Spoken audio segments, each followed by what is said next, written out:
Simon and Schuster Audio presents Kiss the Girls and Make Them Cry, a novel by Mary Higgins Clark, read by January Lavoy.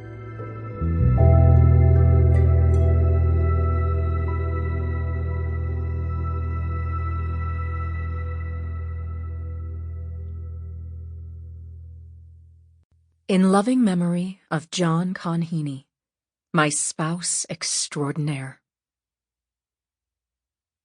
Acknowledgements. And once again we have written the words, "The End," at the close of the new book. Trying to tell a good tale is both a challenge and a joy. My desire is to have my reader engrossed in the first chapter and satisfied when reading the epilogue.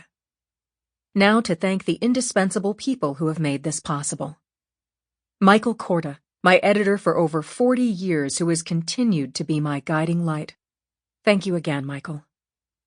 Mary Sue Rucci, editor-in-chief of Simon & Schuster, whose observations and suggestions never fail to make the story better. Kevin Wilder, for his sage advice about detectives and law enforcement. My son, Dave, who worked with me word by word until the end. My daughter-in-law, Sharon, for her invaluable assistance in copy editing. Last, but certainly not least, all my dear readers. I hope you enjoy reading this story as much as I enjoyed writing it. Cheers and blessings, Mary.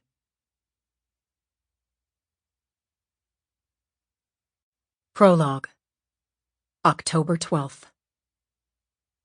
Gina Kane stretched in her window seat. Her latest prayer had been answered.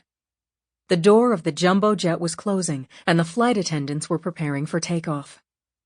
The middle of the 3 seats on her side was empty, and would remain that way for the 16-hour direct flight from Hong Kong to JFK in New York City. Her second piece of luck was the passenger on the other side of the empty seat. Immediately after buckling himself in, he had taken 2 Ambien. His eyes were already closed and would remain that way for the next 8 hours. That was perfect. She wanted time to think, not make small talk.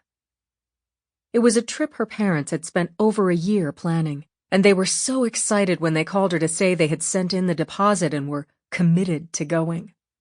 She remembered her mother saying, as they often did, "We want to do this before we get too old." Sample complete. Ready to continue?